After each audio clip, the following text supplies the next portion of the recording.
Okay, Brazil, Mexico's finished 2-0, both goals coming in the second half, and strangely for Brazil, both goals were tap-ins, but I don't think the Brazilian fans care, and I don't think the Brazil team care. Both goals were set up by good team play. Neymar is involved with the first because he scores it, but he also creates it, and Neymar is involved with the second because it's his shot that is saved by Ochoa that ends up at Firmino's feet for a tap-in. It wasn't an expansive Brazil display today. They had a lot of possession, but Mexico defended stoutly, tackled aggressively.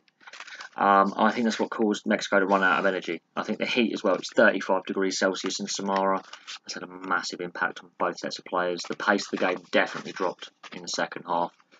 You could tell that the heat was really taking it out of the players. So, fair play for the players to play in that heat. I mean, 4 years ago when these two sides met in the group stage, it was 39 degrees Celsius. So, these are two record-breaking temperatures for World Cups. They've played the two hottest games, I think, the hottest game in each World Cup in a row. It's insane.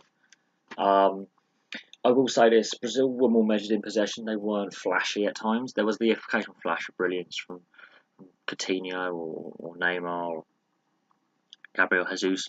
But one downside of this Brazil side is Neymar's histrionics. He's rolling around. It's a bad habit for the game.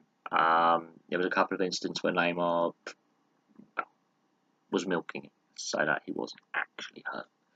It's an embarrassing advert for the sport, and this is why in certain markets like North America and Australia, it isn't as popular as it could be.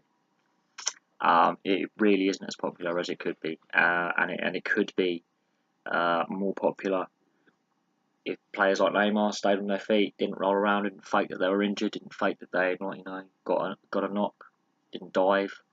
It is a bad image, and there's players in every team that do it. It's not just a Neymar thing. It's a wide ranging thing, but you could tell it was winding up the Mexican players, and every time he went down, they would just get up, and they were giving him verbal abuse. The fact that he scores the first goal and sets up the winner. Had Brazil gone on to lose that game, hypothetically, say Mexico get an equaliser and it goes to penalties, yeah, you could possibly blame Neymar for some histrionics because he was winding up the Mexican players, and in this heat you don't do that because then it takes one rash challenge and one rush of blood to the head, and then you have a brawl, you have a coming together of players. It changes the complex of the game, which we don't want. It was played in a reasonably right spirit. Neymar needs to cut out these histrionics. I don't think he will. Not at this stage of his career. It's too part of his game. But the game was reasonably open, but the pace did drop off in the second half, and the Mexicans ran themselves into the ground. And you can see the Brazilians were starting to blow a bit. 35-degree heat. It's going to do that to you. I mean, 4 years ago they played in 39-degree heat. Yeah, you could say that these players, when they're brought up as kids in Brazil and Mexico, they should be used to these temperatures, and they probably are.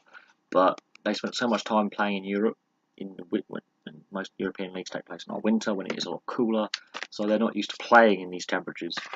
That the heat has had an effect at this World Cup, without a shadow of a doubt. I'm still not sold on this Brazil side. Yes, they've had a good defensive record for the last 2 years since they lost in, I believe, an international in 2016, I think, to Peru 1-0. They've only conceded 5 goals in the last 20 games.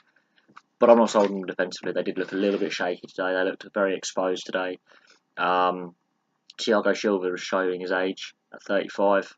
I think a better quality team than Mexico will challenge this Brazil side and make them have to, think a little bit. But on that, we'll have to see. We'll have to wait and see. We'll have to see what happens between Belgium this evening and Japan. We'll see what happens with England and Colombia tomorrow, and the Swiss obviously play as well. There's 3 grouped second round matches left. Brazil gets their 7th straight quarter final, and Mexico go out the second round for the 7th straight tournament in a row. So there's some parallels. 2-0. I think it's a fair result. The sad thing is Neymar's play acting ruined the game for me. It was a very enjoyable game apart from his play acting, and that's let, I think, the game down. It's let his teammates down. And if, let's say, Brazil go on to lose because of his play acting in another game, it is what it is. Anyway, I'm going to leave that there. Thank you very much for watching. Please like and subscribe. Place your comments below, and I'll have some more videos for you soon.